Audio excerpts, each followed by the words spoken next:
Assalamualaikum warahmatullahi wabarakatuh. Para pemirsa yang dirahmati oleh Allah Subhanahu wa taala, siapa manusia di atas muka bumi ini yang tidak mengalami permasalahan? Setiap kita, setiap manusia pasti menghadapi problematika.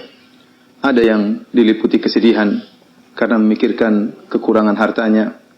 Ada yang diliputi dengan kesedihan karena memikirkan hutang yang bertumpuk-tumpuk. Ada yang diserang dengan kegundah gulanaan karena mengharapkan anugerah anak yang tidak datang-datang. Dan ada juga yang bersedih karena merasakan penderitaan penyakit yang tidak kunjung sembuh-sembuh. Setiap kita pasti ada permasalahan yang kita hadapi. Dan banyak orang yang mencari solusi dari problematika yang ia hadapi. Tentunya tidak mengapa manusia harus berusaha untuk menghilangkan kesulitan yang dia hadapi.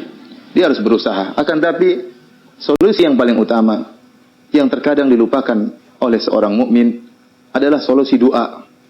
Doa merupakan solusi yang pertama, bukan solusi yang terakhir. Bahkan dia adalah solusi yang pertama sebelum usaha yang lain dilakukan.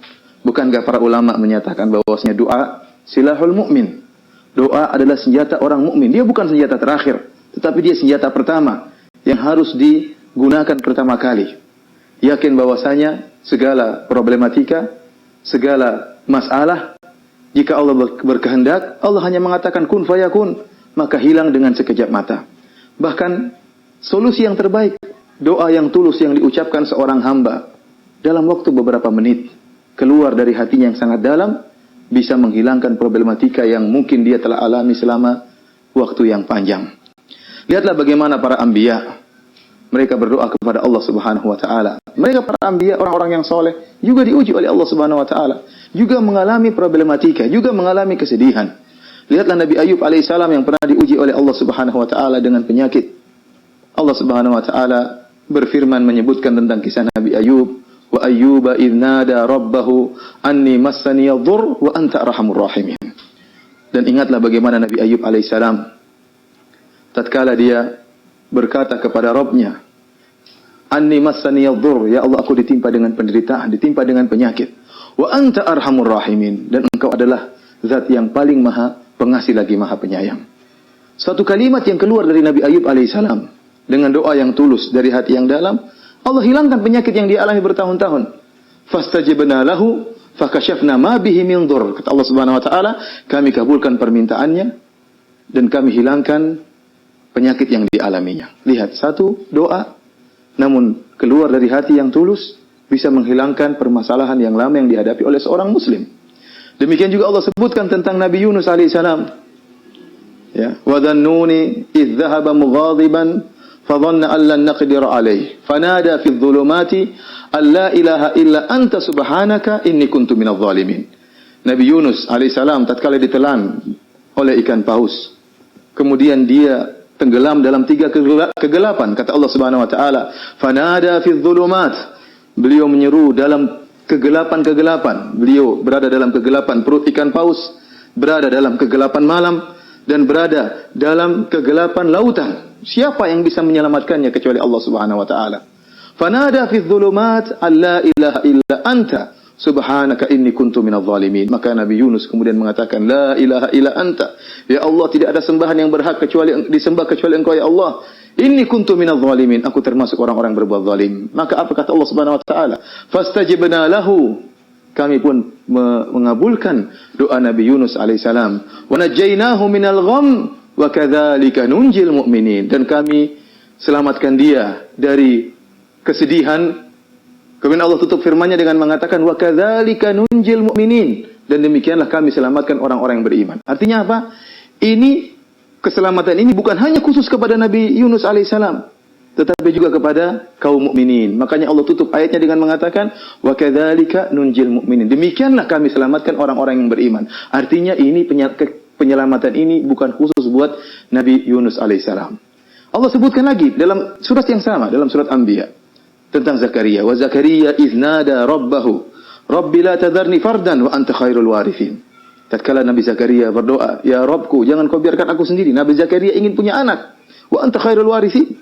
Dan Allah yang akan memberikan ya anugerah anak. Maka dia berdoa kepada Allah Subhanahu wa taala, Allah kabulkan permintaan Nabi Zakaria alaihissalam.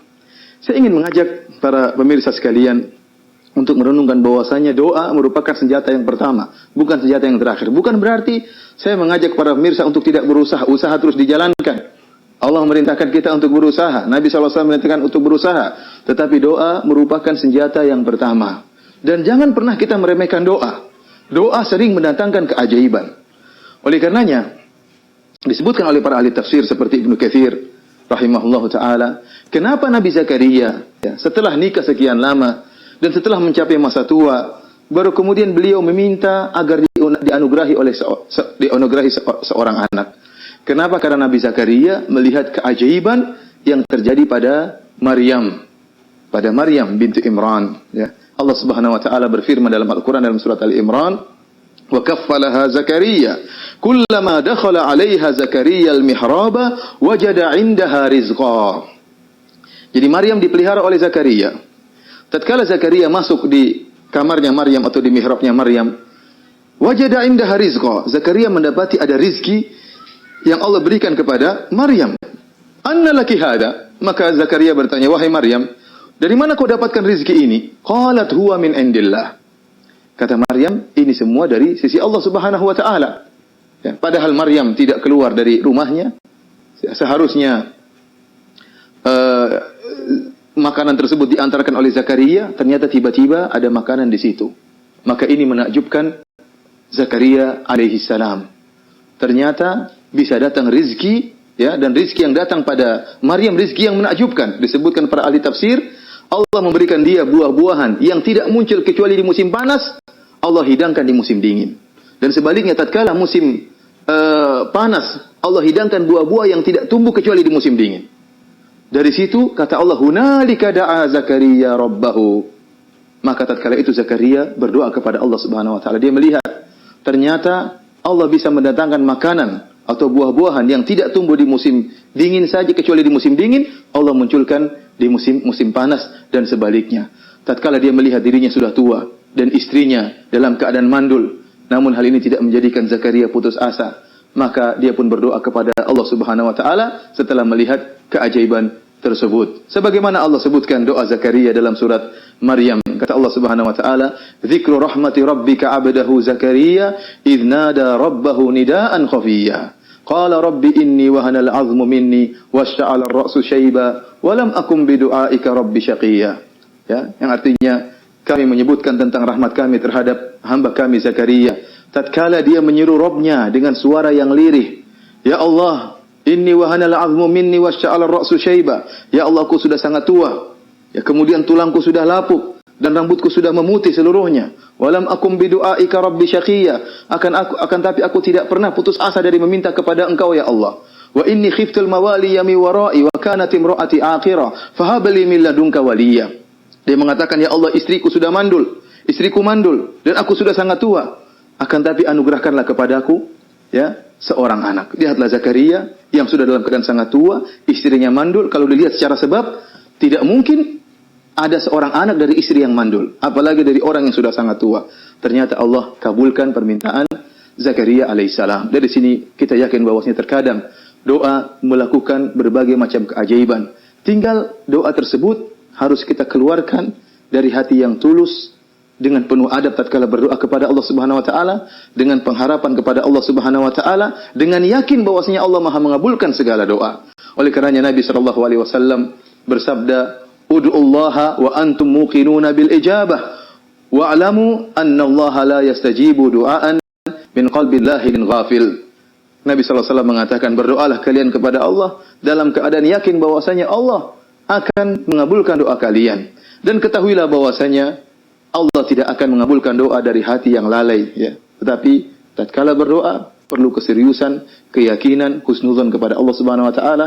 Pilih waktu-waktu yang mustajab, sepertiga malam yang terakhir tatkala Allah turun ke langit dunia dan Allah menyatakan, hal min mustaghfirin fa aghfiralah. Apakah ada di antara hamba-hambaku yang beristighfar akan aku ampuni? Hal min sa'ilin fa utiya su'lah. Apakah ada di antara hambaku yang meminta akan aku kabulkan permohonannya? Barang siapa yang bangun tengah malam, kemudian dibuka dengan salat malam, kemudian berdoa kepada Allah Subhanahu wa taala dengan hati yang tulus, dengan penuh pengharapan, dengan husnudzon kepada Allah Subhanahu wa taala, maka sulit untuk tidak dikabulkan oleh Allah Subhanahu wa taala. Oleh karenanya para pemirsa yang dirahmati Allah Subhanahu wa taala, jangan pernah meremehkan doa. Imam Syafi'i rahimahullah berkata, "Atahza' bid-du'a'i wa tasdarihi, wa ma tadri ma sana'ad du'a'u." Apakah kau, janganlah engkau mengejek doa dan jangan kau meremehkan doa. Kau tidak tahu apa yang bisa dilakukan doa. Sihamul laili la tukhti walakin lahal amadu walil amadil inqidha'u. Kata Imam Syafi'i, doa itu ibarat panah-panah yang dilepaskan di tengah malam.